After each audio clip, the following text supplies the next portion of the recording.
But again, another hot take, I didn't like the management. The C students will do better in business than the A students. Apa jam masa ngantar tu tidur bawah meja?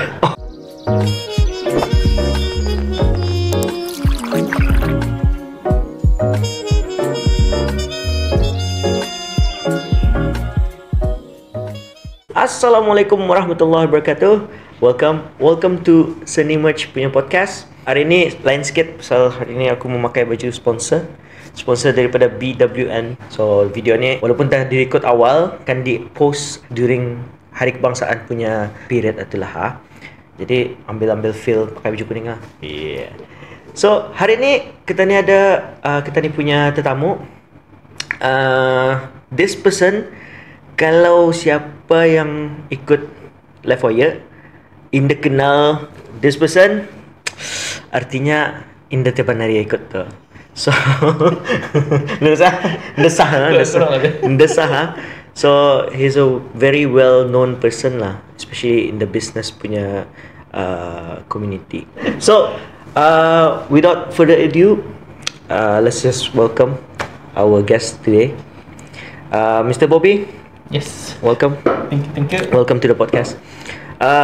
I think kalau ku mengenalkan ni orang Indah Nulaha, Indah nyaman Indah bisa usul Nulaha. I think it's best for you to introduce sedikit lah. Who is Bobby? Yeah. Panjang kalau ceritanya. Lupa. We have 2 hours here. Okay. First and foremost, nama tu biasa orang Nagor tu, nama Bobby tu. Nama benar pelang tu. Given birth name Muhammad Fadil Tudun bin Haji Hassan alias Muhammad Hasbullah Bobby.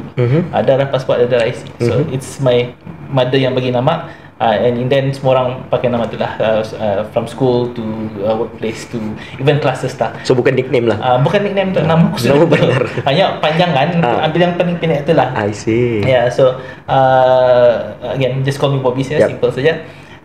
And what I do now, in general, I am a business counselor, senior / old business counselor di Livewire. Basically, what I do is I help people start businesses lah, start, run, operate, manage, plan for their businesses. I see. So that's what I do now.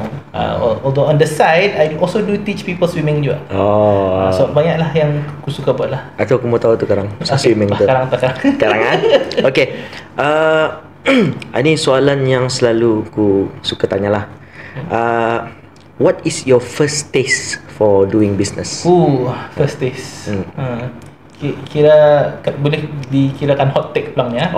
Pasal my first taste, my first taste tapi belum lagi terpakai lah. Was actually my parents were in business. So my father was a government teacher, but in business, tapi business bawah nama mama aku.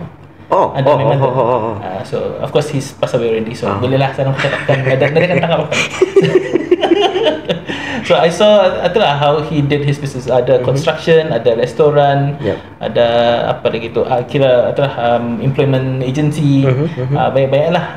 But also what I learned there, macam aku tak terpakai. So entah at that time in the spark lah, but the time yang terspark was actually when I was in uni. I think tahun kedua atau 3 kali tu in uni, and I was actually pulled in to Amway. Kalau kalian tahu, it was 21. Sana juga. Yeah, so I was actually pulled in like 2 or 3 times. Sekali kawan lama, sekali abangku, and sekali girlfriendku masa tu. My girlfriend masa tu was in, she tried to pull me in. So aku ikut saya lah, girlfriend kan. Layan saja. So I joined a few of the management meetings, whatever meetings I forgot. Dan ada satu was the leadership weekend seminar. That one was the one that sparked me, because one of the talks were about your vision, your dream. What is it that you want in your life? And then what are the things that you need to do to achieve those things in your life? Then I realized my path kan, there are certain things I want, and what I really want in life, and then what my path is right now. At that time, interestingly, I was doing my university studies. It wasn't in business. It was in chemistry. Specifically Bachelor Science Education, major chemistry, minor maths. I was expecting computer. No, never that. I tried to go into computer but dia cukup markah. So A-level, that point I did want to apply computer science or UBD, tapi I didn't have enough maths. Okay. I think my maths was just pass je, mat D or something, but not good enough to go into computer science. So I ended up becoming supposed to be a chemistry and maths teacher lah. So at that time I realized my path with that one is I would end up as a chemistry or maths teacher lah. I see. And then the things that I want to do in my life macam inang ambah. Macam for example, I want to have the freedom. I mean, this is again under hot take. Kalau if you're working for government, it's challenging for you to go overseas. Even kan kemiri kenimbang, you actually have to apply for approval apa. Itu pun wallahu alam kena approve ke tidak. So you have the security, ada job security, but you don't have the freedom. Yeah. So that was the main thing. Macam okay, I don't want to work in government. Macam paling I think masa ngam-ngam juga I had what's called a student teacher placement. Basically internship lah for teachers, for students who is becoming teachers. So merasalah the environment di school lah. And then I didn't like it. I mean, I love teaching, but again another hot take, I didn't like the management. Nama apa ni masuk? Biar tak baik-baik ceritakan. So I didn't like, especially in UBD kan, there's something called method of teaching. That's the best way to teach something. So I wanted to teach that way. Tapi when we were in school, the HOD beritahu jangan buat macam mana ni, mengambil masa ni, ikut saya jadualan ni, bagi saya periksa exam sudah. Nada akan gunakan the proper method of teaching itu. Masih akan pakai teknik lama. Although now I've heard improve pelang sudah.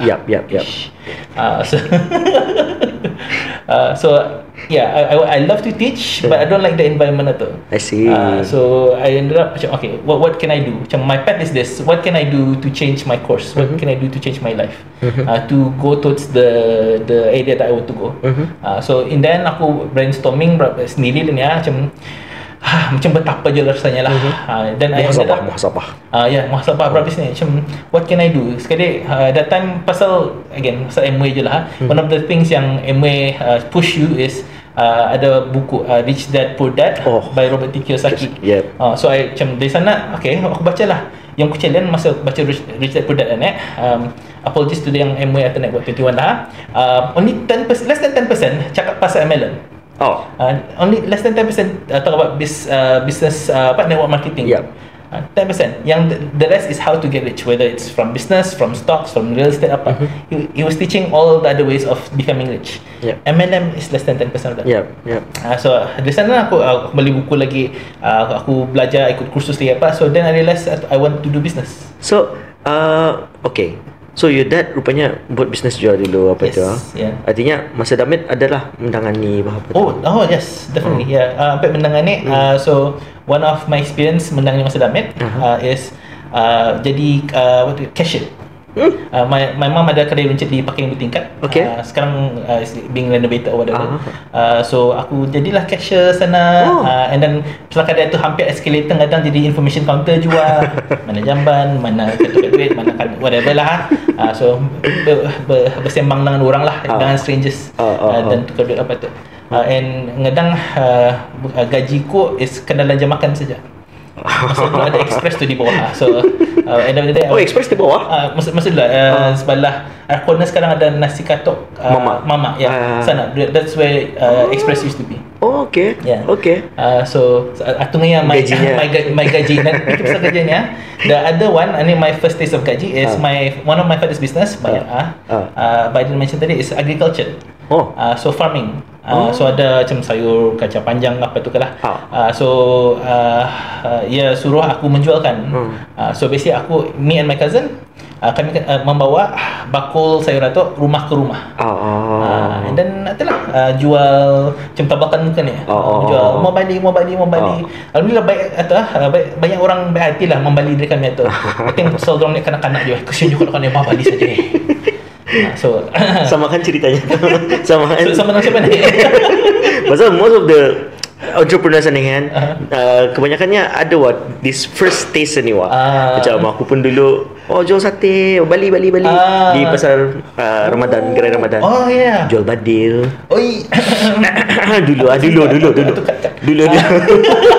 Dulu sama je tu, dia punya gaji bukannya duit, dia pakai badil sekutak.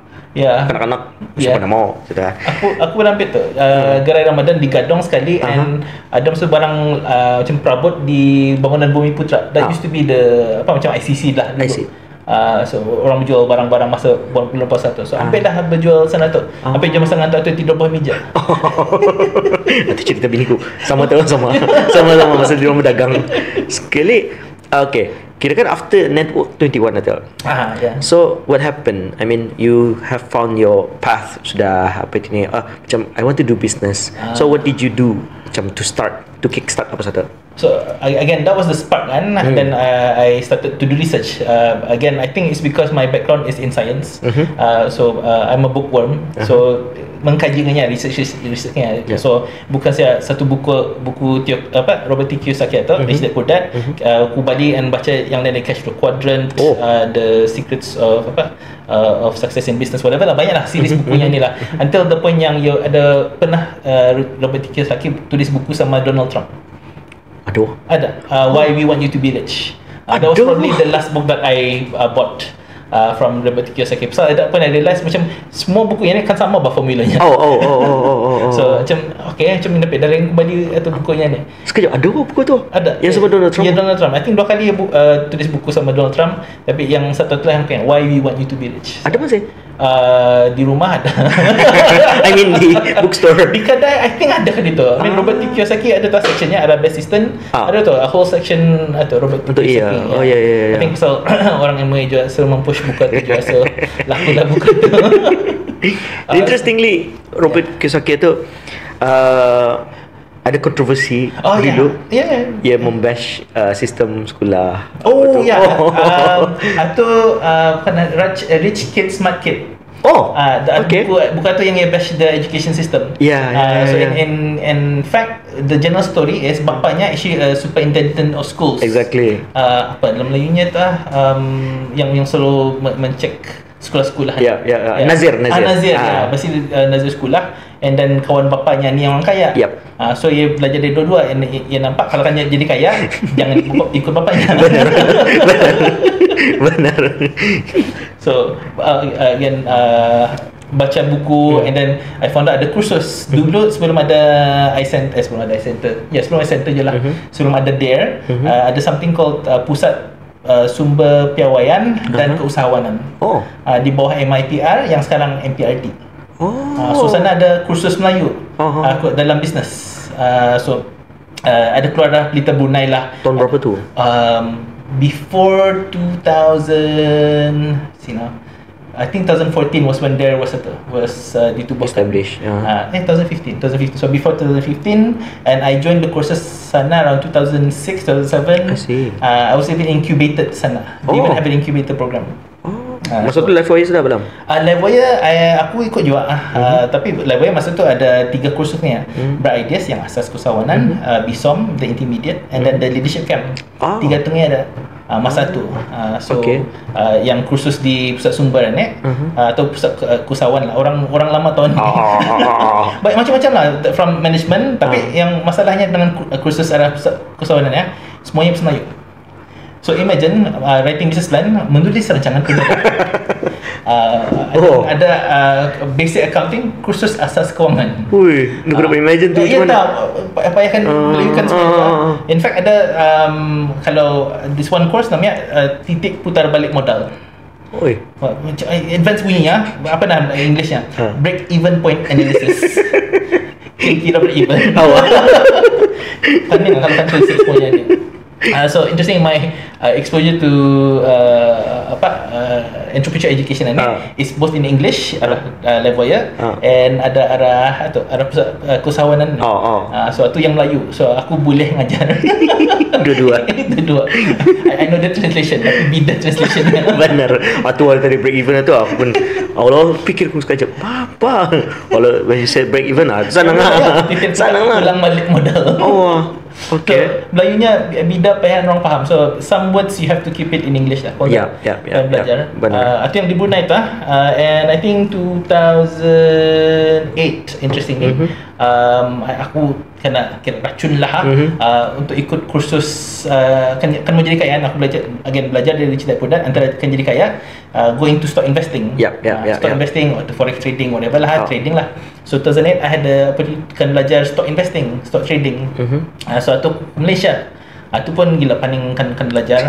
And tahu sudah basicnya, tapi stress ku kan main trading Kenapa? Pernah main trading? Pernah. So you know pressure-nya macam bila balik okay, turun bila balik beli awal kan turun balik. So itu pressure sudah. Sekali bila naik okay, jual belum tamak ya dah macam pada jual jangan sekali bila turunnya mendadak pasal news lah apa ya dah mendadak naiknya lambat, turunnya mendadak. Benar. So of course there are ways to know how to learn to make money when it's going up or when it's going down. But either way stress. So itu ada dua form form atas. Satu yang trading setiap hari jual balik ataupun investing long. Yang short trading itu pun sudah stress setiap hari. Yang long trading itu macam apa kabarnya investment ku stress. Biarkan dipikirkan. Benar. So that was 2008 and then 2011 I remember ni basically aku dengar aku belajar dari guruku lah guru dari Live Wire, give a shout out lah, Steven Song namanya. So ia beritahu lah di mana yang ia belajar, di mana ia recommendkan. So one of the ones yang ia recommend something called Money and You. Boleh cari moneyandYou.com. So itu in English, pasal usahawanan. Tu aku ambil di KL. So sana aku belajar dah pasal business je, tapi not in a academic way. So the word itu sudah money and you kan. So your success in business depends on your personal life. So if your personal life bercelarut, apa lagi bisnes kamu? Benar. So you have to deal with you first, then you can deal with money. If you cannot deal with yourself, if you have a lot of personal problems, then you also have money problems. Benar. So I thought it was a 3 days 3 nights, sampai ada one night itu sampai subuh tu. Sadar lagi tu sampai subuh lah. Wish. Ingatku leadership camp terus.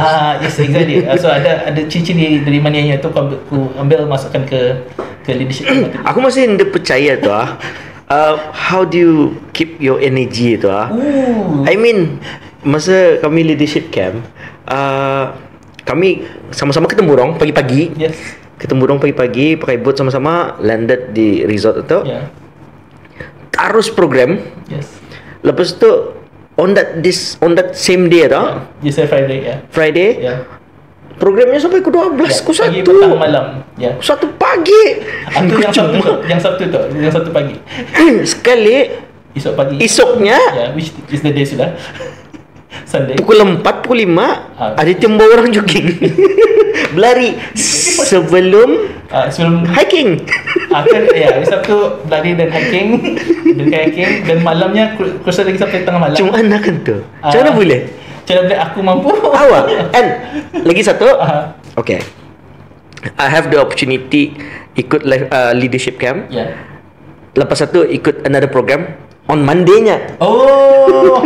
Macam mana boleh? Bukan saya, kami yang ikut partisipannya, kami ngalih sudah. Yes. Ia menyambung lagi untuk 3 days, 2 days kala yang for the next week another off Macam another break aku. Another off.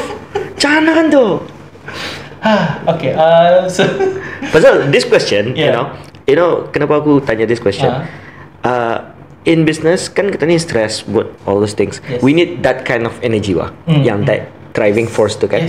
So how do you do that? Okay, there's a lot of factors. One, I do a lot of endurance sports.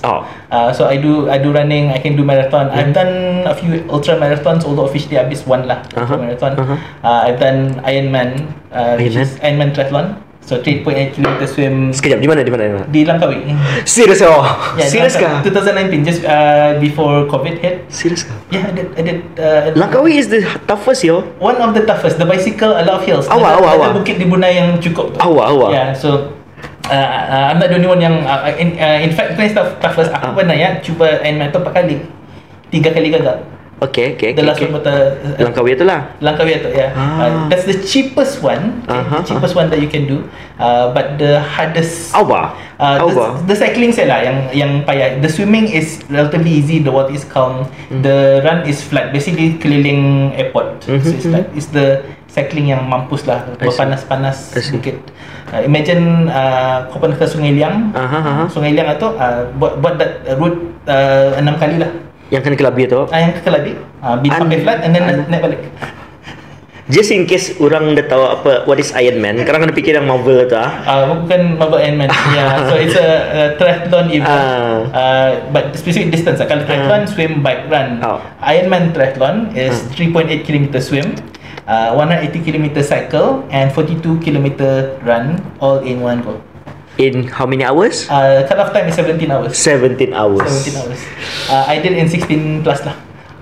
Yang handal di Brunei ni ada yang boleh around 14 hours. The world record 8 hours. Kepis. Yang punya salah I didn't train to be fast bah. Fikirkan if you're faster you'll finish earlier. Tapi I don't have the speed, so I have to have the stamina. I see. So yeah, that's one part lah, endurance sports. So physically and mentally you have to be fit for that one. But you don't terus kan. You build up. Aku masa dulu pengen terus marathon. Masa dulu macam start with 5k, 10k, 21k, 42k, and then bosan 42k then buat Ironman.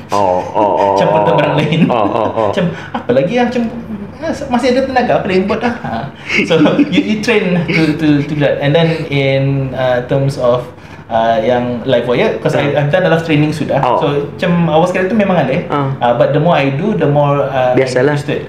And then of course there are tips and tricks lah. So one part is maintaining your energy atau making sure that before the workshop atau make sure you have enough rest. So resting itu pun ada lagi a whole science of resting. Ada macam simple saja, kalau tidur complete darkness. Kalau ada cahaya sikit saja you won't fully recharge. Yeah, so that's one, tidur in complete darkness. And two, you have to be able to go into deep sleep. Okay. So some people tidur dorang ni nyaman senang terbangun. Aku tidur mati. So kalau aku tidur mati, then I can easily recharge. Wait, dapat decide ke tu? You can train. Okay. You can train for sleeping. Sleeping is a skill. Itu aku suka ni pasal dia ni. Everything ada yang punya detailnya. Again, finding the time. One of the things I have practiced, I don't remember since when, but dari UBD Pelang sudah tu, I notice masa Zuhur, habis sembahyang Zuhur tu aku tidur. Yes. Ada aku nampak. So I usually practice power naps, usually around 15-20 minutes. If I'm super tired, I'll go 30 minutes lah. But usually 15-20 minutes is good enough. Masih tu masa ni? Masih. Because whenever I feel macam down, you probably felt it kan, macam the whole day, habis tengah hari ngalih ke macam keberatan, power nap. The moment you power nap, biasanya macam reboot lah. So you restart your brain. So lepas tidur, bangun balik, okay, refresh. Okay, you can continue kerja. So what you don't see masa leadership camp tu, masa lunch time, habis makan, aku tidur sikit. 15 minutes, then I go for the next few hours. I see. So in between that, I try to find my power nap. Especially yang malam yang sampai tengah malam So biasanya interest ni yang Indah recommend, biasanya orang kata jangan tidur selepas asar kan.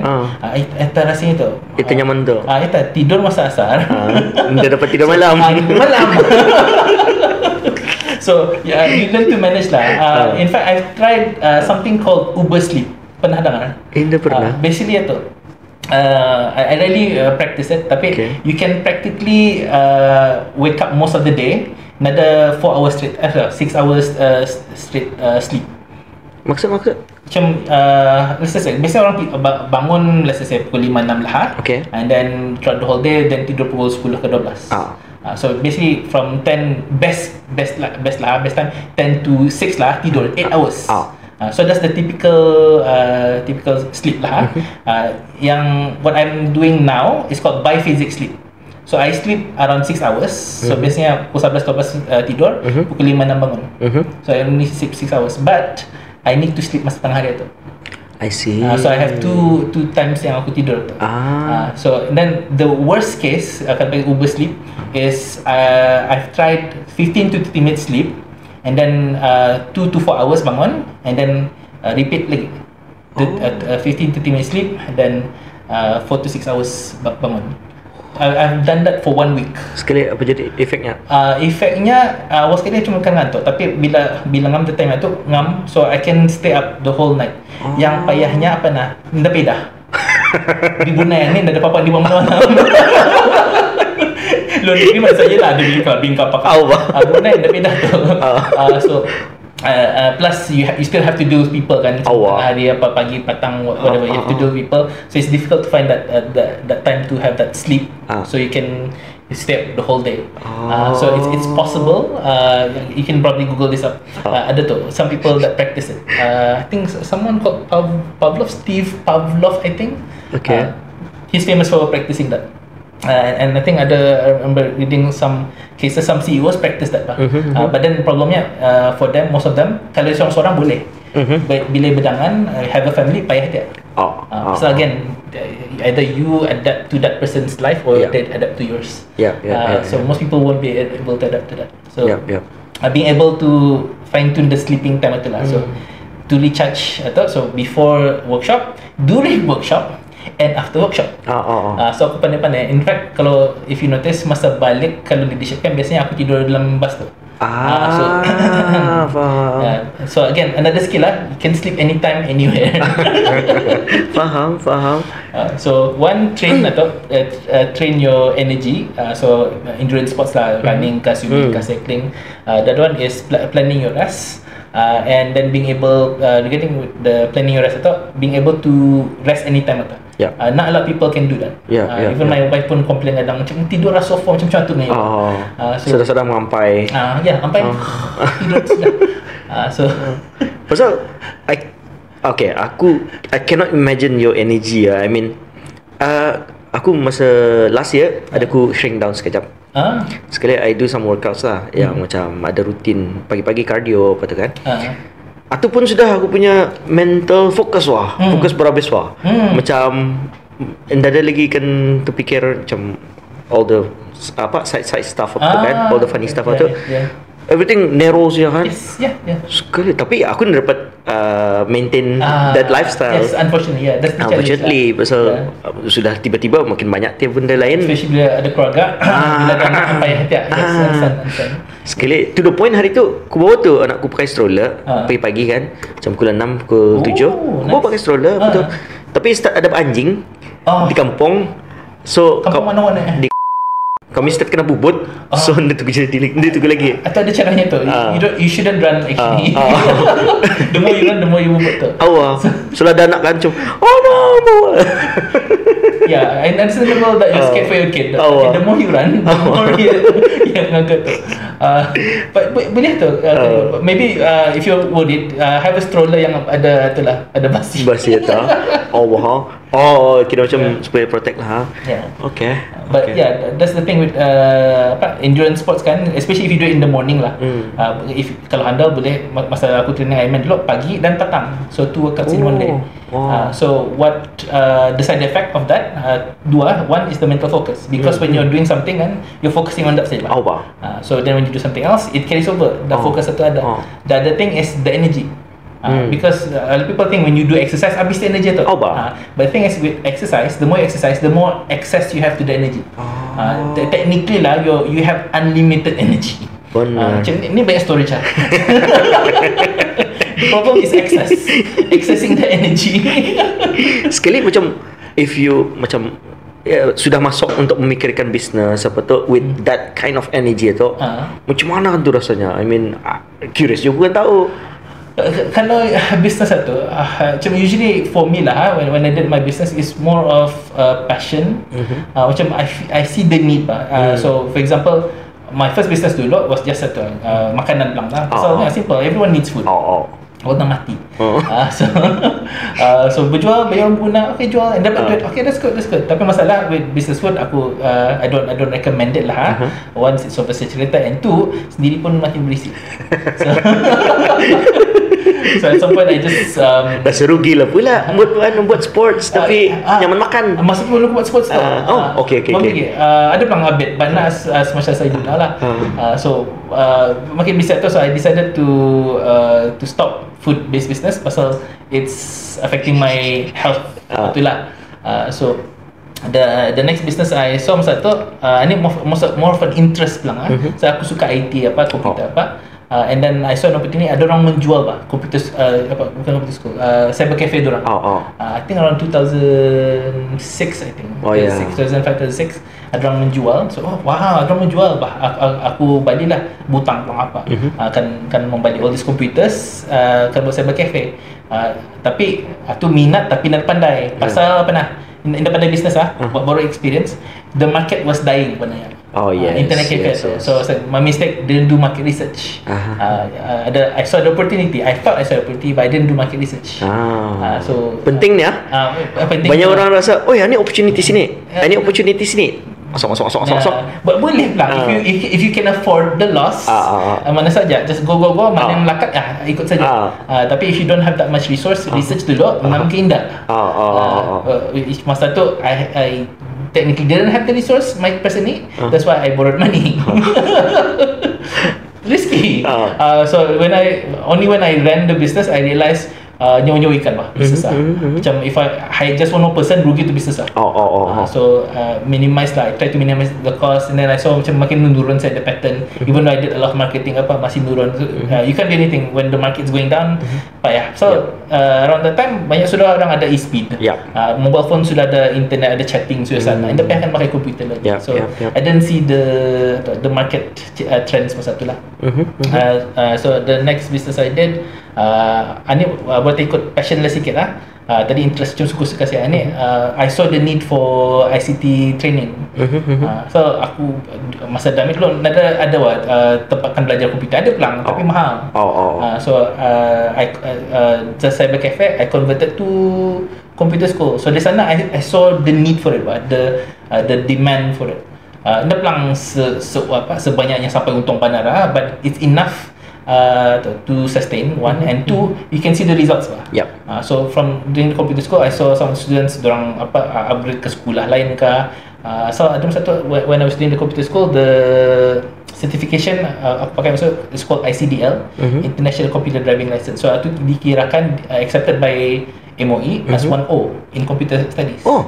So it helped them to go into other institutions apa tu. So it was a nice feeling to know that my students use that knowledge, use that certification to further their studies, further their career apa tu. So that's when I realized in business, it's not just enough to make money. It's better to have that purpose, that reason. So the why. The why. Yang itu saya saja ambil duit saya. First time ku masuk kelas LiveWire. Aku heran. Masa tu lagi saya langsung dah tahu pasal business back in 2017 kali tak? 17 or 16. I think earlier kali ya. Yeah, so around masa tu ada there sudah. Masa there. Sekali first few classes tu kan ada you I remember you ask someone, I think bibi ni kali.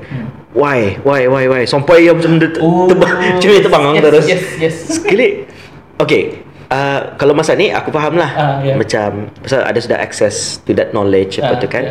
After LiveWire jual apa kan. Sekali kira kan, where did you get that knowledge masa tu? Pasal masa tu di Brunei especially, mana banyak this kind of access. Kan? Macam mana? How do you get that? So my first access was the course itself, so, because I was also a participant myself. So 2006 I participate in LiveWire course. So my guru lah, si Steven Song, yang ngajar, yang buat product. So almost now the way I do the bright ideas is almost the same as he used to do it. Because I like some of the content, some of the strategies and that. So aku belajar dia. Tapi when I work for LiveWire, dan aku yang ngajar balik lah macam di mana saya dapat kan. So itu aku ikut yang kursus yang I mentioned tadi, Money and You. So I mean again the business success is related to your own success. Your problems will lead to the company problems. Benar. The company why is your why. No. So ada dari sana aku belajar lah arah money in you tu. And then tambahan lagi ada satu kursus disuruhnya ikut, kena panggil Landmark Education. Landmark Forum sama Landmark Advance. So again boleh cari Google ni semuanya ni. So sana tu lagi tah. Tu bukan pasal business tu. Money in you, business and yourself. Yang Landmark Forum ni gila pacah kepala. Macam you can imagine. Pacah reality. In fact, kalau kau ingat movie The Matrix, so the creators of Matrix atau ambil filosofinya atau falsafah Matrix atau daripada kursusan Landmark Forum ni. Macam habis your reality is broken. Macam the one thing I love about ni yang the Landmark ni, macam it doesn't matter about your past. You can create whatever future that you want. So sana lah. So, breaking the matrix lah. Breaking the matrix tu. So kan whatever we were brought up atau macam in my case I was learning to become a teacher tu. That was my matrix tu. That was my path. I didn't know I have a choice. Exactly. Habis kan kena program, kena brainwash dari damit sampai ke basar betul kan. But only even when I watch the movie tu macam wah, macam typical reality. But bila aku ikut when I did everything itu and then termasuk Landmark Forum to be honest, most of the things aku belajar sudah asal daripada my guru ni lah. Banyak sudah turunkan yang aku. Hanya bila ikut atau lagi tak mendalam. Macam how much our reality itu can be changed atau it's amazing. It's almost you think was impossible can be possible. So itulah mendalam yang paling I would say mind bending lah for me lah. Masuk Landmark Forum 2011. 2014 aku ambil Landmark Advance. Itu yang pacah berhabis lagi. Sudah pacah masa tu pacah lagi. So masa tu I was already working for Livewire. And then at that time sibuk lah dengan Livewire ni macam my business pun aku lepas tangan sudah. So I don't think I have the time kan teruskan business. So again, that's the reality that I created. I'm too busy, I don't have the time. Banyak alasan kan. Sekali masa ni kira takdir dia ni masuk ke kursus Landmark Advance tu, aku hilang wallet ku. Dalam wallet tu RM2,000 untuk membayar, I think plane sudah, accommodation sudah, basically my other expenses lah. RM2,000 hilang. So around that time payah lah carilah family dapat pinjamkan duit atau pinjam semuanya tapi yang aku promise diorang aku bayar dalam sebulan. Di mana aku bayar dalam sebulan lah. Itu sekarang tu fikirkan. For now macam mana kan aku survive masa di Singapore masa tu nak ada duit. So masa kursus satu, tengah mau tu kursus satu, so breaking your reality lagi ni. Macam what are the beliefs that you have, what's stopping you. So habislah kena gusok berhabis lah ni. Selepas kursus satu, then okay, this is what I created, but this is what I want. So I need to destroy this one and then create my path for that one again. So dari sana I restarted lah buat business, my swimming school. So 2014 tu lah. So itu pun ada few other business ideas masa tu lah. Tapi yang melekat masa tu swimming school. Swimming school. Artinya 10 years anniversary. Oh wow, yeah. Thanks for the reminder. 10 years.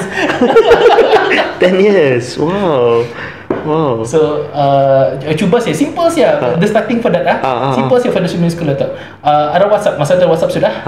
Siapa yang mau belajar swimming, masa tu the price I set $10 per person for one night. 10 orang tak ambil. 10 orang one night $100. $100. So then I started to teach lah. Of course throughout that time as time passes by, I refine my technique to the point that in 4 sessions saja, 4 malam saja belajar, boleh sudah orang tu berenang. Yes. Walaupun langsung dapat dia berenang, boleh berenang 50 meter. So basically ni orang kirakan yes, you found the business itu out of your passion. Yes. Tapi mesti you diselitkan why tu bah. Why? And I feel kalau pandai berenang sikit pandai timbul saja. Because most people, if not all, most people timbul. Kenapa aku terfikir masa tu, again, masa brainstorming sessions lepas kan advance ni, macam what again, one of the thing I learn advance is purpose satu. Bukan saja it's either you find your purpose, kalau nada you create your purpose. So but looking at your your interest, what sparks you, what type triggers you. So aku nak apa yang trigger tu kan, apa masalah yang ada yang aku sasak tu, kenapa akan complain when you can be the solution. Exactly. So that's one of the solution lah. Macam, why aku complain? Aku sendirilah buatkan kursus berenang supaya orang makin lemas. Sama macam seni merch. Kan dulu, aku buat freelance multimedia kan, with no purpose lah. Walaupun masa tu jadi dapat duit. Jadi dapat duit lah. Freelance. Dulu lah. Tapi good money though. Good money. Sekali, kenapa aku start seni merch tu? It's a brand development company. Pasal masa aku belajar, ada this one person dia pulang mau sabut di mana, dari mana. Masa tu nya dari mana? Aku dari Brunei. Dari Brunei. Sekalinya nya bercakap dia semua kawan-kawannya kan. Ini brand ni, brand ni. Sekali lihat aku, brand Brunei mana? Kurang ajar ni. Sedangkan aku ada that solution tu aku ada. Kayaknya aku nda banyak melihatkan arah orang. So macam orang dah tahu lah, unless aku ke mana-mana baru tahu. You have to show off. Sekali ni kok ni berdus aku rasanya ni kok pasal kira kan I don't do much to the Bruneian punya community punya business lah. Sekali okey lah balik ni macam mana do some research apa itu ni benar di Brunei. We do need that solution. Sekali so gather up all the kan buat the whole company itu terus nda pulang sanggup so we gather up some outsource collaboration apa tu lah, so that macam boleh di cater lah most of the market tu lah. Tapi imagine even hari tu kena tanya macam mana kalau kompetitor mau masuk. I was like the market size is 130 plus thousand. There's no way kami kan buatkan semua. There's no way. Kami kira kan 0.01% pun masih banyak. So there's no way. So it's okay. It's okay. It's okay. Ada competition. Even my swimming coaching tu kan banyak competition. But I can't teach 400,000 people. Exactly. Banyak orang di Brunei buat business. Diorang takutkan competition ni. So what do you think of that? I mean, your opinion lah. So the fear of competition again it's more of a personal issue than a real issue. Because some people ni kan ajar oleh Money New Plum is ada scarcity mindset. Macam ini cukup. Itu yang diorang fikir. So kalau ini cukup, diorang semua ada diorang. So macam tamak lah. So diorang takut. But the thing is, dalam Money yang ajar abundance. Everything's there. Whatever you need is there. You just have to ask. You just have to look for it. So mindset of the competition. So diorang takut. The one way is to let go of that fear lah. But how to let go, itu panjang lagi cerita lah. Masuk level ya. Well, but then you look at the reality lah. Macam how many people can you actually serve? Even my swimming school kan, aku kira statistik tu kan, I think I only not even 1,000 bah. I think almost 1,000 in this 10 years 1,000 people kan ajar. Kan 400,000 lagi. Banyak masih tu. Banyak masih. So that's enough. Tapi jangan fikirkan Brunei saja.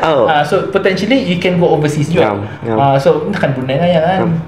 Which I guess you'll be asking later how to improve business in Brunei. The globalization itu. Lama sudah ada globalization ini, tapi somehow we still stuck in Brunei. So one way is to go outside Brunei. Yes, we do need that international money. Kan? Pasal macam kalau dilihat pun the market lah ini based on our research lah. So ada this one popcorn ia jual orang pakai cup bah. Okay. Pakai cup. Sekali pakai seal tu lah. Aku ni masuk buat research kan, tarus je lah, tarus untuk merasa lah. Sekali ni gua ni produk ni nyaman. In fact nyaman daripada Garrett's. Serious. Okay, serious. I don't know this product, so I'll ask you later.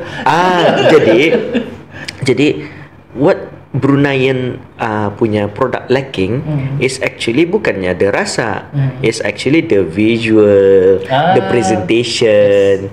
So atau yang orang apa kan diusai. Yes. Even when I understand what you mean, because dulu aku garai makanan kan. Ini yang kira biniku yang pandai ni ya. Dia kata orang makan pakai mata dulu. Orang tak pakai mulut. Exactly. So mesti visually nampak nyaman dulu. Even simple makanan kan dulu, soto, mesti bersusun misi-misi itu. Benar. Kalau cuma masukan saja, nada dia orang lihat bah. Benar. Presentation itu. Presentation tu penting. Presentation, the brand. So okay, kira kan so far lah you have seen so many businesses since bila tu 2005. Well, starting business around 2005, but business counselor since 2011. So meaning to say, I think every week you guys punya program di Lafaya ataupun? Yeah, basically every week we have something. If not courses, then we have mentoring sessions. Macam dulu-dulu je. I think more than 1,000 kali companies yang sudah. Kalau under Livewire, I think I don't remember the exact statistics. I remember dulu at some point was more than 14,000 participants. But unique individuals probably like I think 5,000, 6,000 unique individuals since the starting of Livewire lah. So artinya you have seen so many business nature apa tu. Yes. So how do you identify macam for sure lah macam sudah banyak dilihat tu bisnes ni menjadi ni, bisnes ni dah menjadi ni, cerita your first thought tu macam mustahil je ada first thought tu kan. My first thought biasanya I try to program this into my head lang. No judgments, no criticism. Antam saya biarkan tu. So because you never know, honestly you never really know kan. The only time that you really know is when you actually produce to the market. So whatever in general when we teach at Livewire yang ber-ideas ke ideation apa, we allow them to come up with any ideas. Then it's only a matter of execution. I know plang there's a statistics kan, you might heard of it, 9 out of 10 business will fail. Yes. So that is the reality of any business. Well, even yang if you've seen all the successful people, Elon Musk, Bill Gates, apa tu, you look at the history, they had a lot of failures initially. But so whether the idea in ideation stage is good or not, or you think it's good or not doesn't really matter. So cuba saja. If what's important is that person yang ada idea tu, dia semangat. So dia semangat sebarang tu, dia mau mencuba, dia mau menjalankan. So biar dia gagal. Itu banyak orang takut ni gagal ni. Banyak orang takut gagal. Macamnya nyaman aku buat bisnes, sudah pernah aku buat bisnes tapi kan. Tapi ni orang business is not sprint. It's a marathon sebenarnya So it's a never ending process. Sampai macam to the point. Pasal biasanya lah orang lihat orang sudah sukses. Tapi yang dilihat yang sebelum ni most people don't know, most people don't see. And again 9 out of 10 of business will fail. The thing that they don't know is most successful entrepreneurs, they do at least 10. So fail 9. Yang nampak satu. The successful satu. Jadi and hopefully that one win, that one success satu will cover the losses of the previous ones. But what's important in the failure again a lot of people be scared of failure, is that you learn from the failure. So out of that 9 times banyak salah, banyak gagal. So you learn from it. Even my case, my cyber cafe business, that is officially a failure. I mean, nyonya ikan lang, I got my money back. But barely lah. But I didn't. What I learned from that, I didn't do market research. Exactly. So you learn from that failure and then you improve on it. And then kalau salah lagi, kalau ada gagal lagi, you learn from it. Even Elon Musk, when he did the SpaceX program, berapa kali meletup atau dia punya roket atau? So teruskan saja. Of course, he has money to burn lah. Tapi I think dorang ada calculated risk lah. Of course, So even for small business sama juga. But ada budgetnya ni. How many times can you fail? So that's why if for a small business, start small. Jangan mengaju teruskan buka restoran. So most people will start off buka arah rumah kah, buka arah ID kah. Bila laku baru tak buka restoran. So jangan mengaju. So fail fast, but fail small. Then you can get up and then continue again. So macam itu tu macam as much as we want lah macam the Bruneian punya mindset tu. Ni orang bukan pulang aku adalah no judgement, no judgement. Aku judgement. Tapi yang banyak ku dengar macam yang ku sasak lah. Tapi barangkali aku saja yang ada trigger lah. Probably more. Tahu macam kira kan okay. Banyak habis sudah sekolah ini. Tapi menunggu tu menunggu kerja, tapi in the moment buat anything in between. Macam sedangkan ada lagi benda lain, macam contohnya apakah yang boleh mengenerate income tu kan. Diorang macam mana? Ni pasal adalah from circle ku yang hampir lah macam to the point kami nunggu kerja saja. Ni belum kena panggil interview ni. Aku pun baca tu kan. Padahal ada ni orang they have the knowledge untuk buat something else yang anda kan. Kalau ada kerja tu alhamdulillah lah. Syukurlah. And macam adalah learn from the company kah apakah. But then ni yang menunggu ni. Menunggu and then mengharapkan indong yang jaga. Exactly. Mengharapkan kerajaan. So I share this as well in some of my workshops. So again, it's the matrix. So kena brainwash dia gamit sudah kan. Belajar sungguh-sungguh, belajar tinggi-tinggi, dapat kerajaan. So of course awak kahwin, balik rumah, whatever lah. But kita programmingnya sudah tu. So that isn't necessarily wrong, but it's what used to work dulu. Macam even my father's time pun sudah semua tu. Macam belajar tinggi-tinggi, guarantee dapat kerja. Dulu even my time when I graduated, well, if I graduated, so when my friends graduated, most of them ada kerja menunggu sudah pak. Dulu that was 2005. 2005 ada kerja menunggu. The year after that orang pasal tunggu 2 tahun. The year after that lagi guarantee. So that was the reality dulu. But the reality now is not the same. Kan belajar ada guarantee dapat kerja. But Indong, older generation masih has that mindset and masih juga memprogramming orang orang muda semua tu. So it's a cultural issue sudah. And then kadang orang yang komplain kenapa kau cari kerajaan ni? Orang macam orang tua sadar orang sudah sikit lah. Macam better cari kerja daripada dari bapa. Ada yang sadar sudah. Tapi the damage has been done. Mentality itu sudah tu bah. Orang menunggu tu bah. So macam mesti cari kerajaan ni. Ada the standard of living lagi kan. They ngalih orang ada orang kan ucap ni macam pemilih juga anak-anak muda sekarang ni. I can't really blame orang muda akan memilih pasal diorang sudah kena program macam tu. Diorang belajar tinggi-tinggi kan kerja arah tempat yang bisa. Kerajaan ke kerja BSP ke whatever. Diorang sudah kena program kan. I can't blame them for memilih kerja. But what I can blame them is not getting whatever they can right now. Exactly. So banyak saya yang benda-benda yang dapat mengenerate income lain kan. Contoh macam runner apa tu So instead of duduk di rumah saja, you know. The other thing kan, one is the culture. Sudah terang terjebak sudah dalam the matrix kan, bukan membuat itu. Ada some people sadar, then they'll get whatever. But some people masih juga. Ini this is another factor we are well taken care of. So I know some people pasal indongnya bukan bilang kaya. In Brunei most people are not rich. Most people are well off. Macam gaji either pension ke apakah cukup untuk menjaga family tu. Walaupun anak tidak kerja dapat dijaga. So some people mengharapkan macam itu saja. So selagi dapat kena jaga, they'll just accept that. Tapi sampai bila? Sampai bila?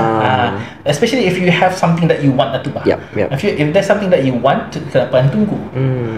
But again, there's that culture, brainwash, fear. So unfortunately, there's a sad thing about higher education lah. Because the higher you go in education, the more scared you are of failure. If you think about it, kalau macam O level, janji dapat 2O pun okay sudah. Boleh 2-3 lah sekarang boleh, you can carry on. Kalau yang A level, okay mesti at least 2 A's atau 4 atau like 50%. So both dapat you can carry on. University ngadang minimum C. Whatever grade point average. So the fear of failure tu is higher bah. Macam again, it's good to get high marks apa tu. But if the focus is just getting that grade kadang, then makin takut orang kan fail tu bah. So especially macam sampai PhD whatever lah. Even kalau doctors, I think kalau medical doctor, they have to have more than 90% of success, because kadang mati kadang patientnya. Benar. So the higher success rate, the better rate for the patient. So the higher you study, the greater your fear of failure. So the lucky ones yang seberapa pandai ni lah. So going back to Robert T. Kiyosaki, Rich Kid Smart Kid, is dia kata the C students will do better in business than the A students. And they will hire the A students. They will hire the A students to do to manage the business to do accounting So if you're okay with that, sure. Kira kan okay, we are being programmed in atulah that programming tu. Tapi is there any way untuk di reset that mindset? Itu kerja aku tu. So in LiveWire, I do training, I also do workshops, I do talks apa tu kan. So one of my job is trying to open up people's minds. So macam I've done talks untuk macam program under MOE namanya Hala 7. But ever since COVID, they've gone back to strictly academic lah. Orang jarang ada dan academic tu. So di sana I talk to like O-level students, or students can ambil O-level, and then open up their minds to entrepreneurship anyway. And I remember when I first started off, I can remember 2014-15 kali. When I ask, I like to interact when I do talks apa tu. When I ask them how many people can buat business, ada banyak. In general like 100 students, 10 orang sih angkat tangan. Very little. The rest mengharapkan sudah kerajaan jadi cikgu kah, jadi polis kah, asgar kah. Again, mengharapkan kerajaan. So in my workshop, I try to open up. So one of the things I open up is the option for career tu. So kalau kerja tu nada, then you can create your own work. Especially since ini aku kesiankan lah. Some people have the passion and skill in whatever tapi they cannot express it in Brunei. So aku rasa hilang potential lah tu bah. Itu yang one of the things I'm upset again, one of my why juga is people have the potential but they don't use it, they don't exploit it, they don't show it off bah. Kalau dulu when I ask this question, what are your passion and skills? So I think you might have gone through that process as well. So macam in your case suka melukis, to some people suka music apa. Tapi di Brunei payahkan itu, dorang create. So there's no industry dalam di Brunei tu bah. But the thing is they can create it. In fact kalau dulu like 10 years ago when I give this talk one of the people's interest apa nah, yang paling banyak kanak-kanak, apa yang kanak-kanak paling suka? What do you think? Yang kanak-kanak paling suka, like 16-year-olds, what do they like? 16 years old. Music, art, games. So kalau tanya how can you make money out of these things, most people nak terfikir sinilah di Brunei. Di luar negeri ada chance. Tapi even now kalau game how do you change that into a career? Sekarang ada Twitch. People can stream just playing games and they can get money. So that interestingly I find that I'm hopeful for the future. That means anyone in the world including Brunei has the potential to get income from just doing what they love. Sometimes I wish tapi lama sudah lah I wish kirakan di Brunei people driven by their passion instead of money first. Again, you know, the brainwashing tu. Again, I'm very sure. I love kids. Macam they love to do something kan. And then either indong dorang ka, atau uncle auntie dorang ka. Bapa kau barang macam ni, dah ni barang macam ni. Dah tangan hasil. Nampak ni. Padahal di luar. So I'm very sure a lot of people out there macam ada dorang punya minat dorang. Tapi because of the family ka, society ka apa, kena push down itu mah. But I'm trying to pull that out. So every time I do a workshop, I always ask people what are their passion and skills, and then turn that into money, turn that into business. Of course, kalau you don't want to make money out of it, okay lah. You want to spend money on it, okay lah. Hobi. Kadang-kadang I'm sad. Kadang-kadang macam contoh barang-barang melukis, barang-barang apa ni. Ya, dorang masih lagi kena label as hobi. Ada sakit hati. Sakit. So And in fact 10 years ago, Yeah. ataupun maybe 15 years ago, 12 years ago lah, nada orang berani ni akan claim aku graphic designer. Nada. yeah. Nada. Tapi alhamdulillah, macam right now, macam slowly that industry makin ada. Kata sasa aku education system masa dulu, it's improving. It could still improve lah.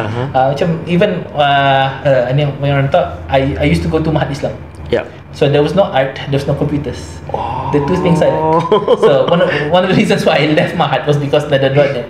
Tapi when I moved out ke SUAS, because my marks was good at science and maths, dorang masuk aku science stream yang ada computer sama internet. A-levels I had the opportunity to take up ada computers tapi ada art. So dulu aku A-level yang biasalah BMC, bio, maths, chemistry, aku campur art lagi. Because I had the choice. Because that was never a choice dulu. Aku ambil private yo. What? Okay. Sekolah aku dulu, there's no art, there's no music. Music apa lagi ya? Music apa lagi ya? 90s diharamkan. Nada. PE. Ya Allah. PE nada. Sekali form 4, form 5 tu in a way memberontak lah. Sekali to the point, dapat kau ambil art tapi kau terpaksa ambil arah sekolah lain. Aku ambil serius. Okay. Aku ambil art arah sekolah lain just to get the grades. Sekali masa tu tekanan sekolah lain, jadualnya random. Imagine aku periksa art atau clash masa hari raya kedua. Wow. And aku masih ambil out of passion. Exactly. Passion itu yang mulakan lah. I don't care. Macam hari raya, peduli dia. Mesti kau yang passion tu. Peduli dia. Kena kena simbah. Sekali, okay. Right now lah, kalau macam orang-orang yang kan mau this kind of access, macam the entrepreneur mindset, apa tu kan. Dulu aku entrepreneur ni pun aku tak tahu. Ya tahu masih boleh. Tahu, aku tahu businessman. Business tahu, tapi apa entrepreneur? Kena bawa kan.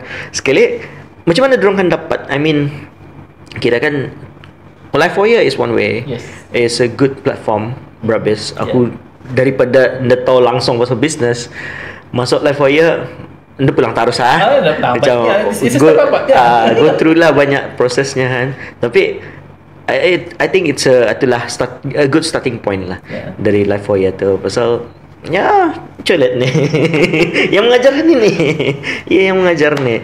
So bagiku eye open masa ku Life for You tu. Macam masa tu mana ada tu that kind of mindset apa tu. And in fact right now sadly to say, macam aku lihat orang berbisnes kebanyakannya, I don't know yang dorang pernah masuk Life for You tu they are missing the why. Sebenarnya macam they make money apa tu kan. Aku pun dululah, I have to admit, tapi they miss the why sebenarnya. Macam so to scale a business mesti ada why yang kuat lah to drive apa tu. Okay, kirakan right now lah kalau macam orang yang dah tahu kemana apa tu, what do you have to say to this kind of people? Macam aku suka barang ni, tapi macam mana akan jadikan duit, macam mana akan dibisneskan apa tu. What can you say about that? We right now we live in a day and age that everything that you want, everything that you need is right there. If you want to, ada tu. Kalau dulu aku belajar bisnes apa ni, paksa ikut kursus, buku bisnes, benar banyak arahkan dari buku. Exactly. Now ada internet. Now ada YouTube lagi. Kalau orang malas kan baca, lihat YouTube saja. Benar. And then kalau if you learn anything else interesting maybe some people will not support this, but ada ChatGPT. Tanya ChatGPT. Nak lah 100% je tu. Aku guna ChatGPT sampai pacah pulang macam salah maklumatnya. Aduh, apa pernah? Ada if you ask it enough, you'll see it breakdown. So regardless, walaupun ada semua maklumat kalau hati dorang dia tu bukan dia nampak tu. Yes. So it's a matter of untuk membuka mata dorang tu lah. the question is how. We can only do so much. Cuma level ya, we do promotion, we do training. Tapi kalau orang tu Indo terbuka, Indo pernah kena expose, orang tu aneh. So we need to be everywhere lah. So thankfully I mean like why we do our thing, Dare pun ada atau they do their thing. I started with Dare. So aku pun mula dari Dare. Untuk level awak bang. Level 2001, Dare 2015. But again, so Dare is related to government kan. So they have more budget for marketing apa tu. So that's okay. Again, the more people the better lah. I mean we're working together anyway. So the first thing is that desire tu lah. Kalau nak ada desire in the pedah, so we have to build that desire. The next thing is once ada desire tu, then you need to find the information. So macam mana kan start tanya kan? Macam senang saya, paling simple Google saya kan. How do I start a business doing ... Kalau mau pun ChatGPT pun can do the same thing and then sambung lah. Macam ada benda dia tahu tu, tanya saja. Senang sekarang. Kalau boleh ada level kami boleh juga. Kami ngajar juga. Ada mentoring juga one to one. Tapi kalau orang pemalu atau malas kan jalan-jalan arah komputer saya, mobile phone sekarang boleh. Tanya saya how they start business. In fact ada tu ceritanya orang buat business totally ChatGPT punya advisor. Dari awal sampai memasarkan bisnes tu pakai ChatGPT saya. So dia execute-nya saya whatever yang ChatGPT. In the what do you mean by this? Tanya. And then macam just do this. How do you execute this? Can you give me a plan? Dia baginya plan. I should do that. So the access is unbelievable right now. Kalau dulu Google in this mestinya you get the result kan. Ni with ChatGPT or any other AI lah. Just shout out Google Bard ada, Microsoft Bing ada, Copilot diorang panggil, and then ada itulah. So ada ChatGPT the original AI. Ada bilang AI yang lain, tapi the most useful AI so far. So just again, once you have that desire, that's the starting point lah. Even for my case, when I shared, is that desire, because I wanted something else for my life. I wanted something. So of course, unfortunately, part of brainwashing je lah. Sometimes ada kita ada desire tu, tapi because society reality pushes it down, then payah. So part of my work is to timbulkan balik semangat itu, timbulkan balik passion itu. So what is it that you want? What is your passion? Dari sana, how can you make money out of it? So it's just a matter of asking. So either ask people like dari level dari Dare, or just ask Google banyak. Because whatever questions you have, someone else might have already asked it. And then antam-antam ChatGPT je lah. Wallahualam if you fail from ChatGPT, don't blame me, blame ChatGPT. Artinya mesti masuk level ya. Because I can point out bila ChatGPT salah pasal bisnes. Ada tu. Ada salahnya. I think masa the previous version aku naik pasal business model canvas. Pasal business model canvas is relatively new.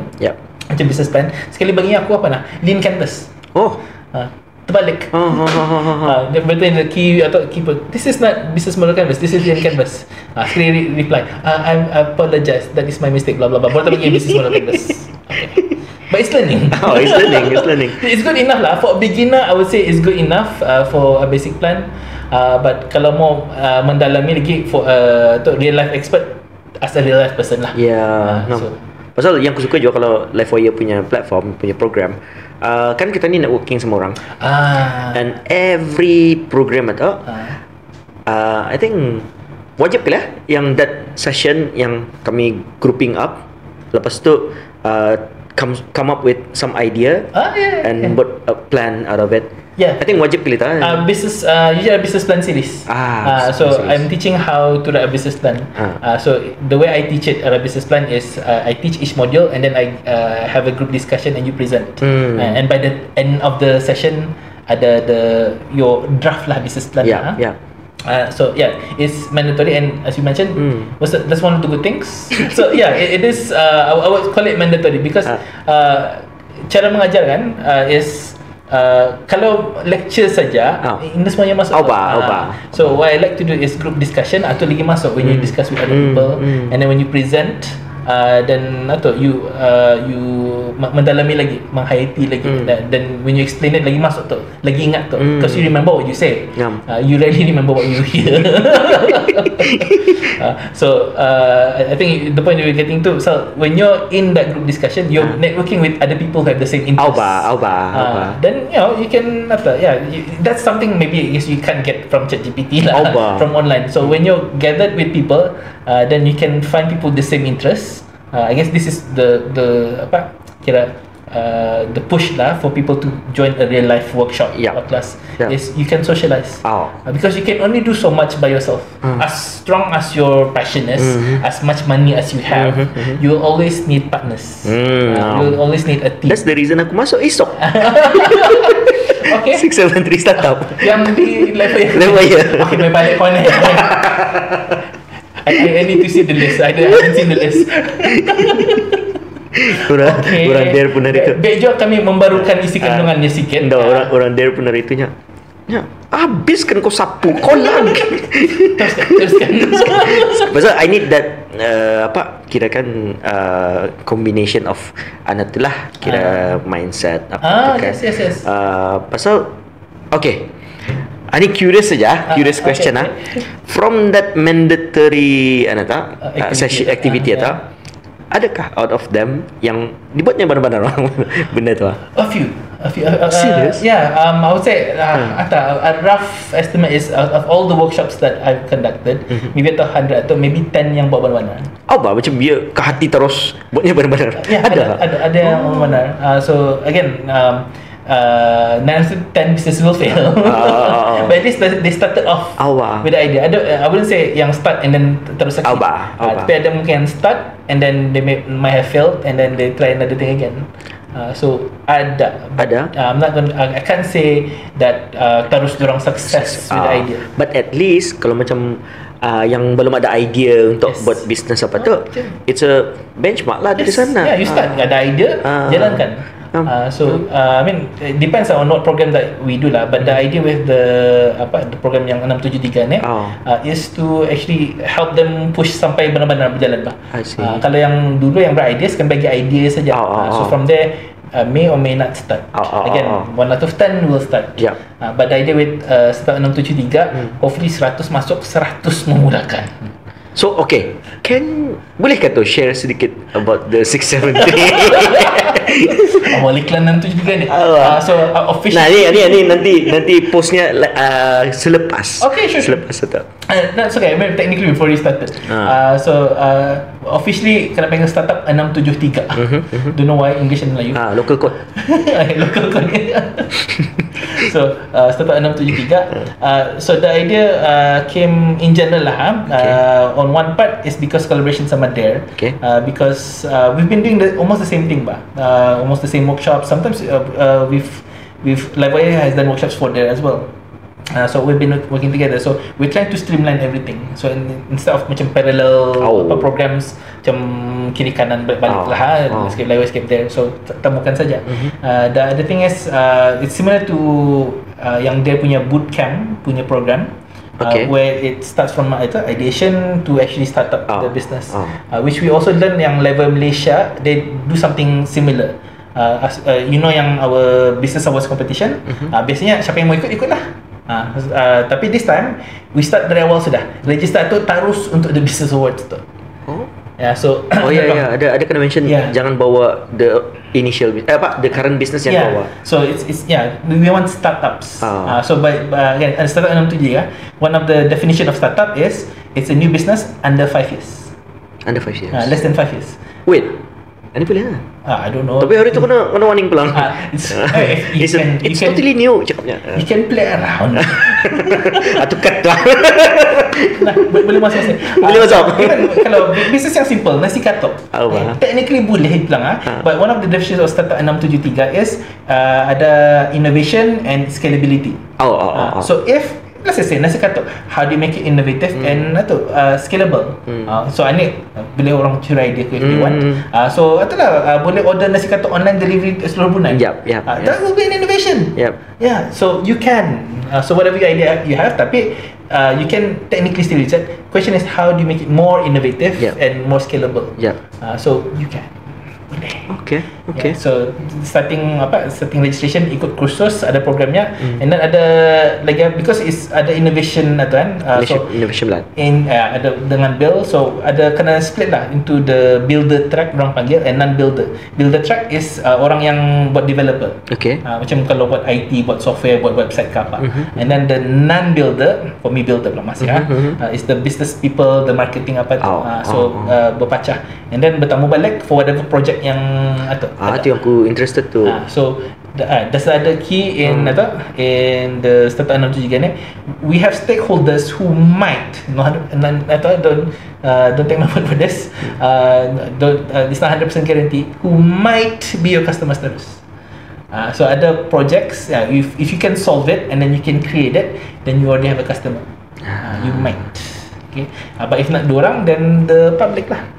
So we want to make something make something more real. So again, from 100 people yang register, we want 100 people yang membuka menjalankan bisnes. Although in this mesti 100 business lah, maybe they work together berpacah-pacah, berkumpul, maybe like one group 4-5 people.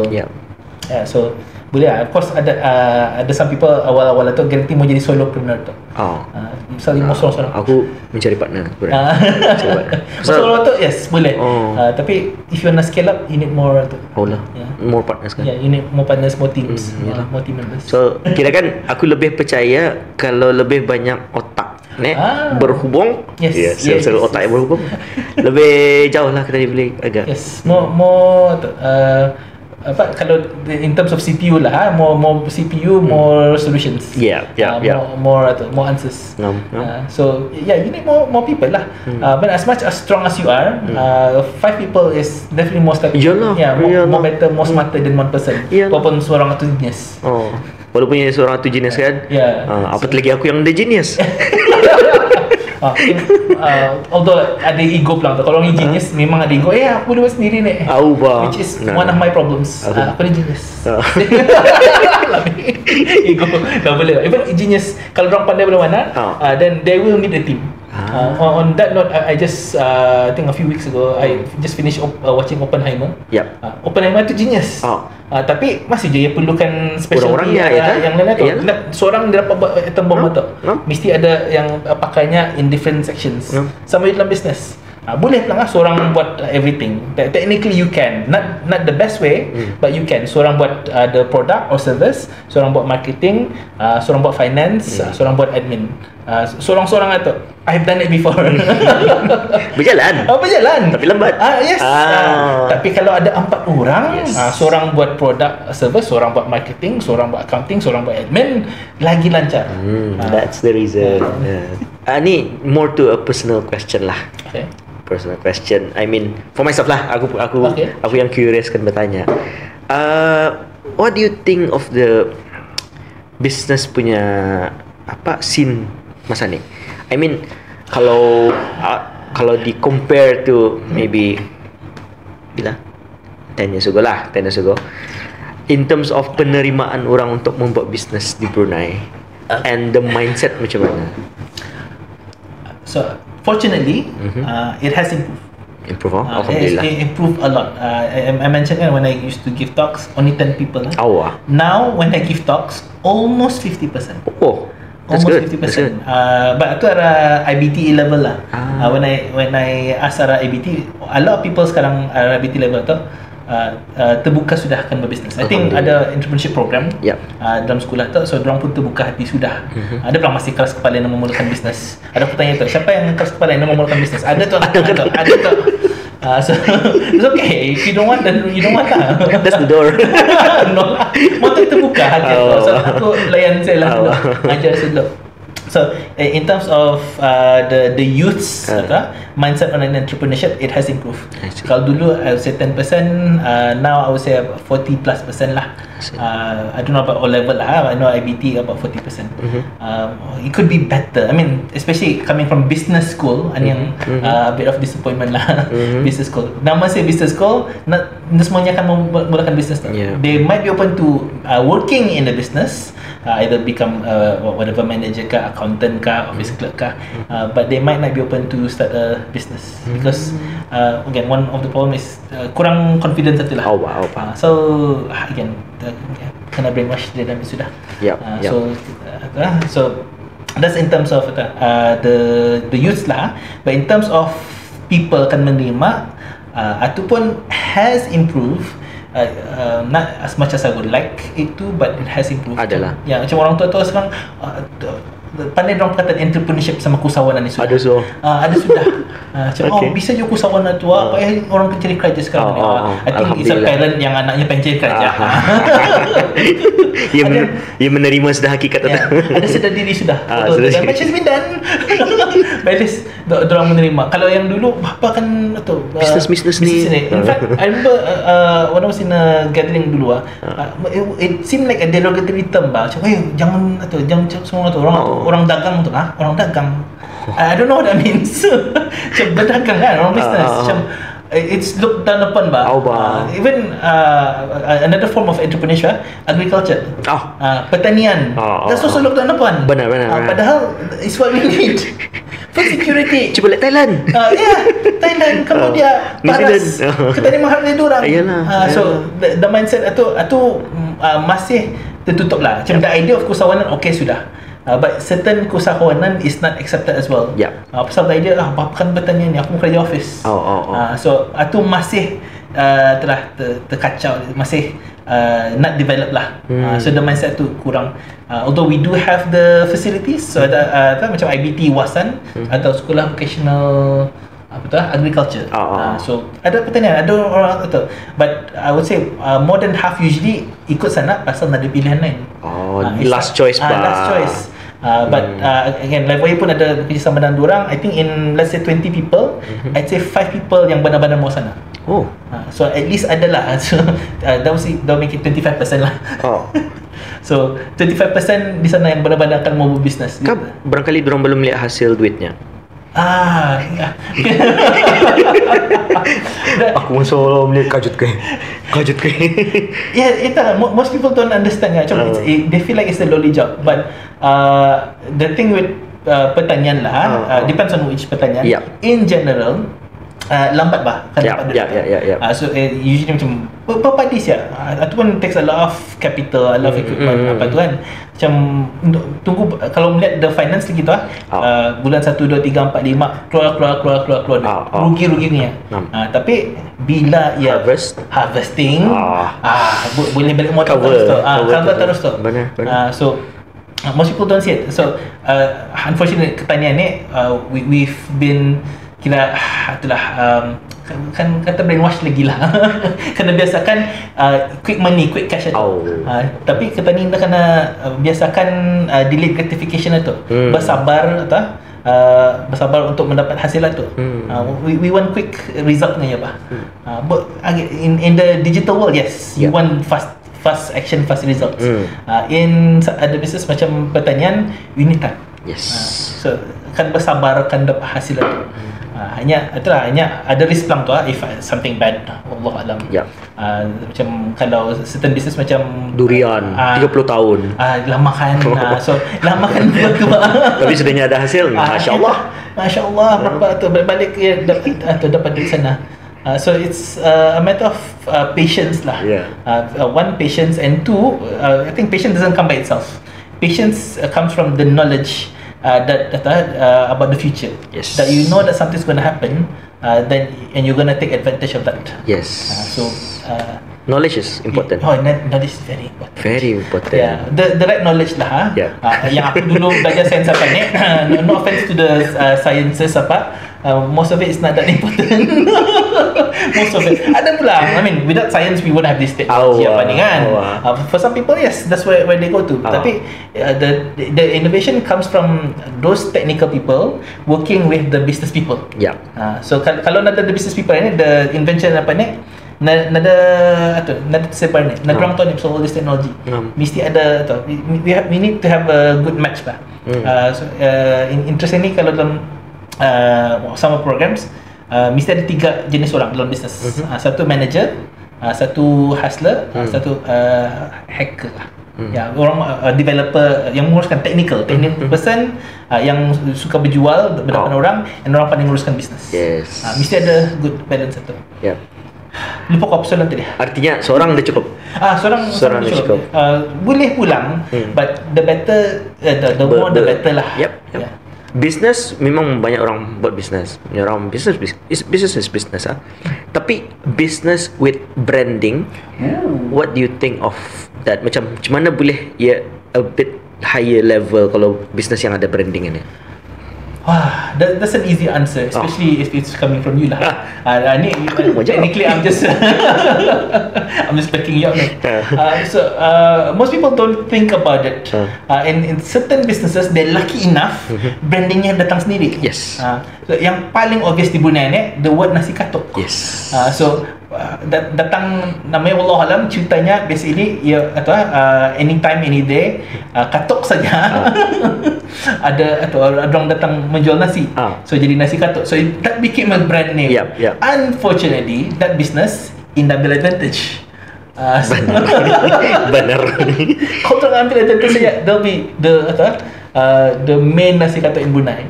So it's not enough for ada business atau, tapi mesti orang ada dalam timnya tu, orang marketing atau you mention tadi ada the manager and the hustler or the marketer. So mesti orang tu pandai menggunakan.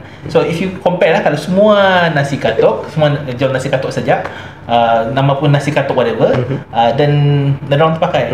But if you rebrand it or make the brand stronger lah, then you'll get more attention bah. Macam orang tanya nasi katuk mana? Orang nanya kan di mana? So kalau nasi katuk yang atau nasi katuk original lah, di apa? Ong Sompeng. Ong Sompeng. So sana orang tu di mana? Tak pakai tempat. But the way the best do this is you look at the franchises sajalah. So the franchises atau kan makan mana? KFC. So dorang tahu sudah KFC. Kalau ada something like that, nasi katuk whatever, orang tahu sana. Right now yang branded nasi katuk orang tahu nasi katuk kakak, nasi katuk mama. Unfortunately, I don't know if ada somehow in the famous, kalau ada nasi katuk bapa atau nasi katuk abang. Ada kali. Nini pernah dengar. Nini ada. Tapi semua yang female, female yang laku. Abang. Pasal Indonesia kalau bapa yang masak. Because branding plays part of the mind.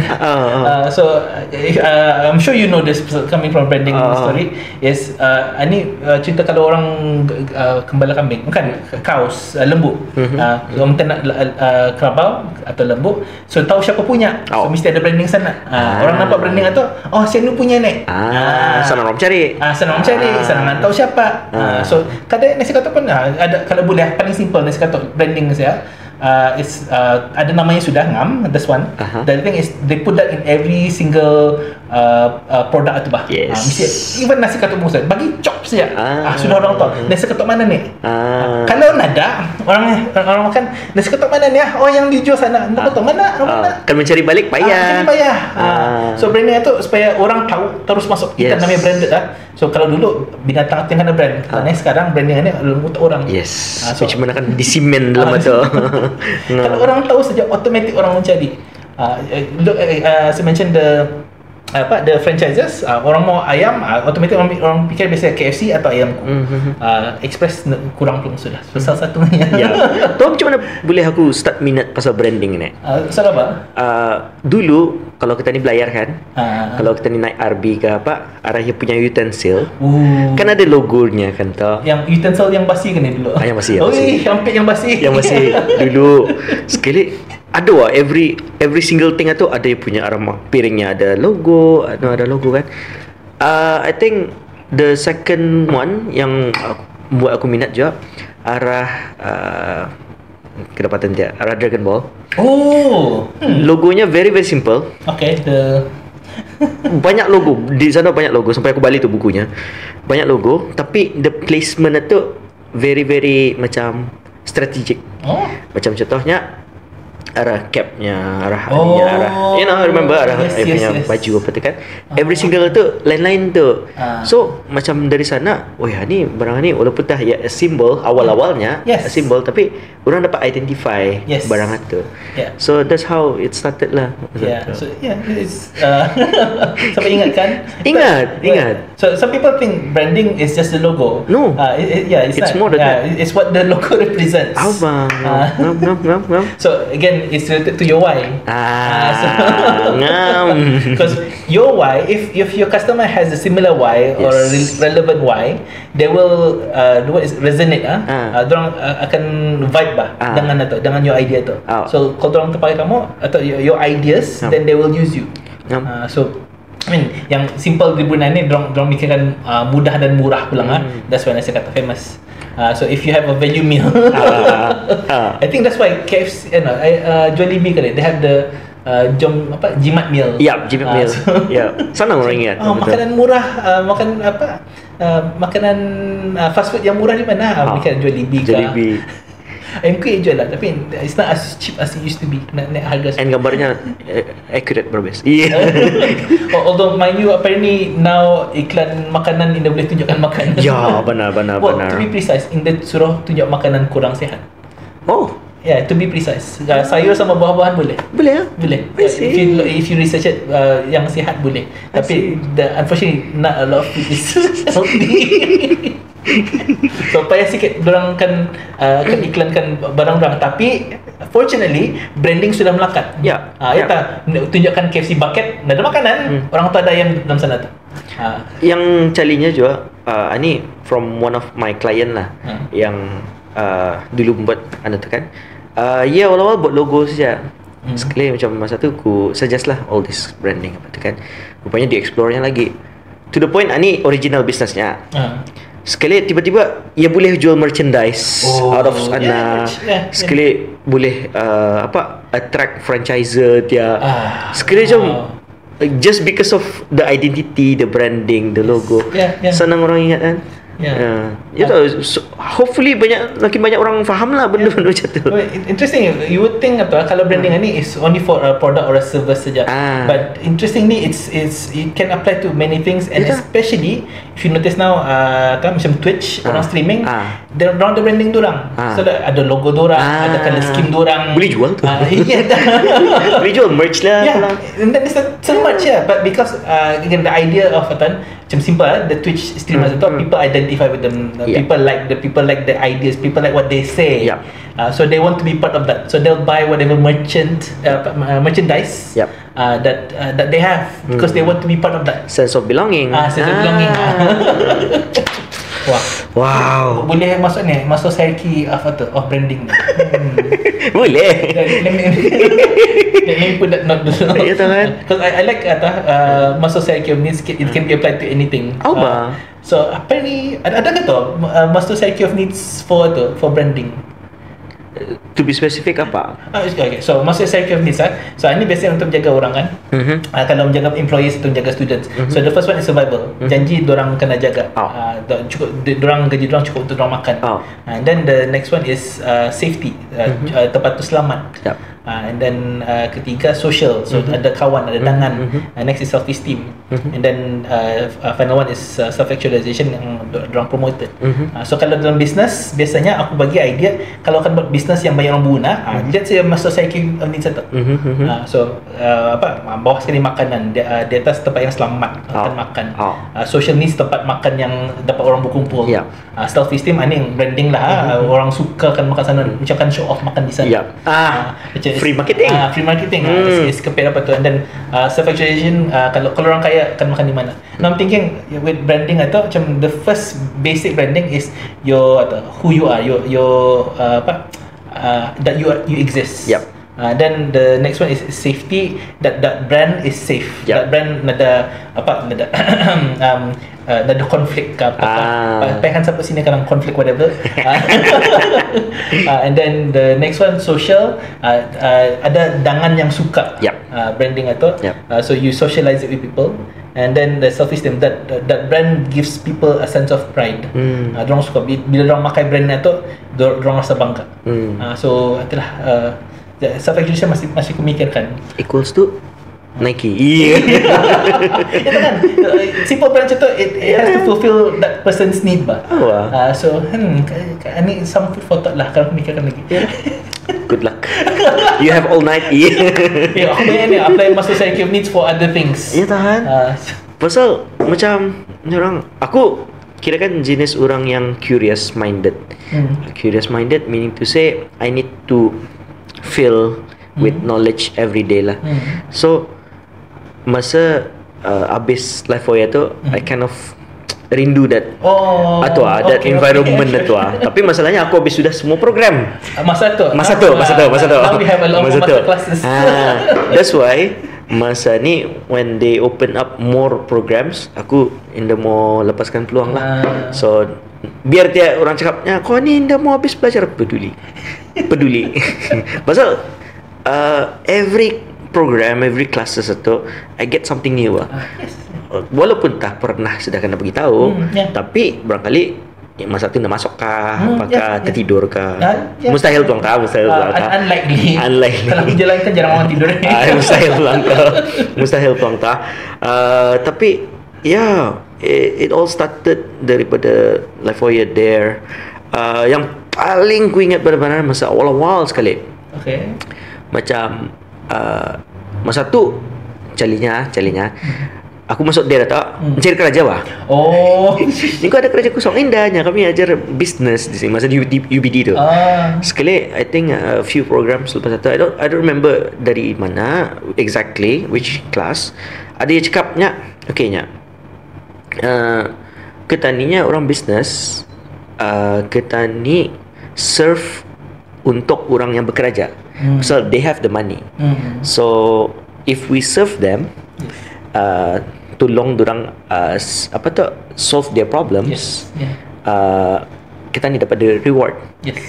Tapi to be exact daripada si Bobby okay. I think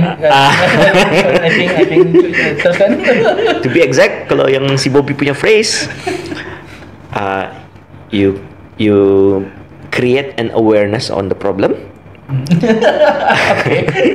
and then try to find a solution for the problem and take profit out of it. Okay. Basic idea is that I'm not sure exactly the original of that one, but I remember yang similar to that is when I'm teaching about business ideas. There's three factors for the best business idea. One is your passion. Kita cakap passion. Mesti ada passion dalam sana tu. The second one is skill. Skill yang orang berguna. And then from there you get money. So I quoted Batman Begins kali tu. No, Dark Knight Rises. Joker. If you're good at something, why do it for free? Yes. Pasal kami, how this whole thing started, of course macam adalah by request from the audience apa tu, but then how this podcast started is actually macam kami mau orang Brunei ni the mindset tu in the luan-luan the limited kan. Pasal the stereotype ataupun the stigma di Brunei ni, di Brunei jangan buat bisnes sikit population dah kaya ni. No. So kami bawakan all those people, macam hari tu kami bawa Haji Sabli yang sudah run bisnes di Brunei kan. Ni lah buktinya. Boleh bisnes di Brunei boleh. Yalah. So macam kalau kan melihat lagi barang-barang macam tu, ni orang not just here in this podcast, masuklah all those programs yang daripada Dare, especially Dare sama Life Foya lah, especially lah, because I mentioned this too pasal aku selalu masuk aneh. I never masuk atau Bill. I never masuk dah. Bill is more of a innovation technology training lah. So these two platforms is very very recommended lah. Yep. So anything that you want to say macam before we wrap up, macam to those people yang ni orang masa ni masih mencari-cari lah, macam akan buatkan pendekkan sini. Macam banyak pelanggan ceritakan but dari tadi banyak pelanggan juga sudah. But advice to people, what I like to share to people lah is I'll just repeat some of the things I already said lah. One is find your passion, because it's something that you love. Why not enjoy what you love and make money out of it? Yeah. Because with that passion, sometimes ada skill, there's a talent, there's a purpose. So ada tu kira a bit cringy lah ya, your destiny, your purpose, your fate. There's something that you're meant to do in this life. So find it. So of course, hopefully that destiny will make you money lah.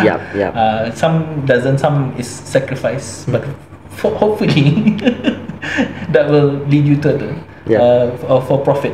But profit tu bukan a profit, but it's what you can do with the profit. So in general, simplest for business is you're building your business up, you're having income for yourself. But what you can do with the profit after you build yourself up is you can contribute to other things. Exactly.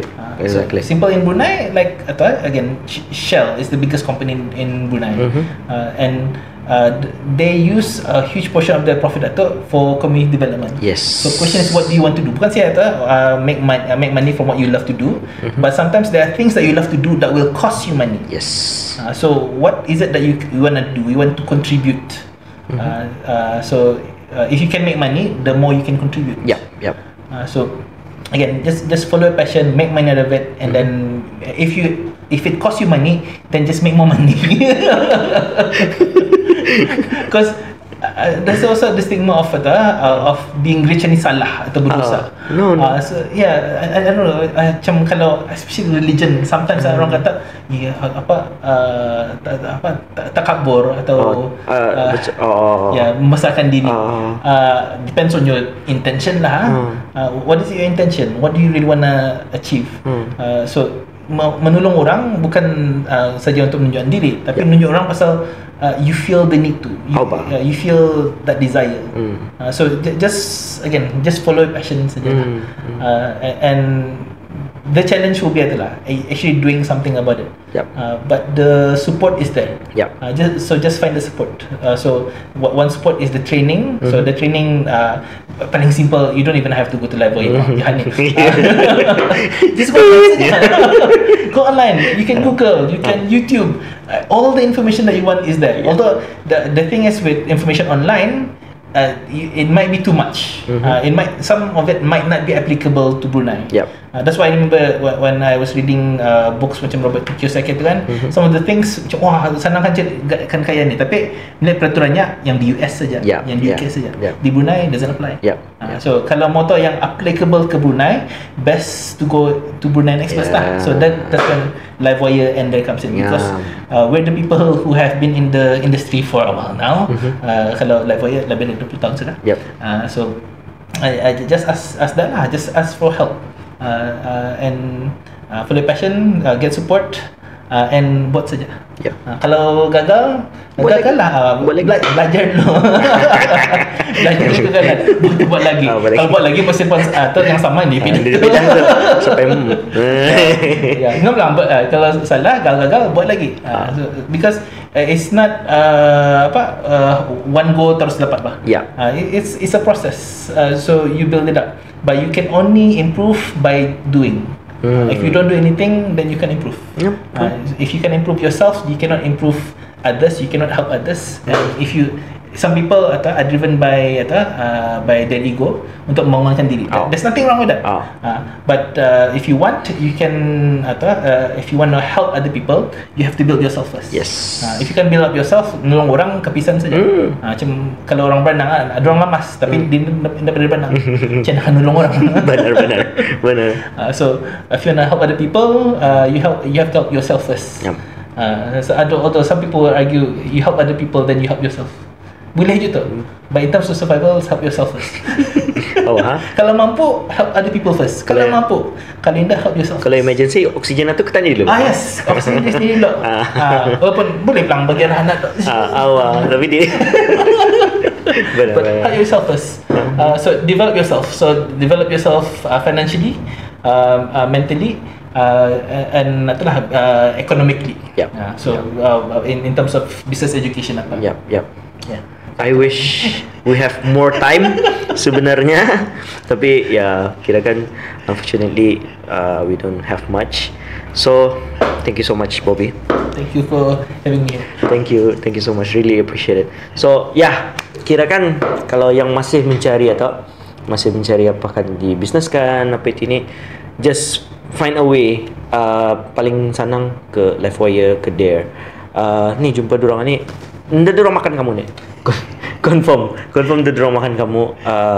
They are more than happy to help.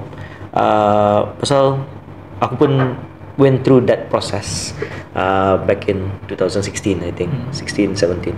So I think itu saja untuk kalian ni. Assalamualaikum.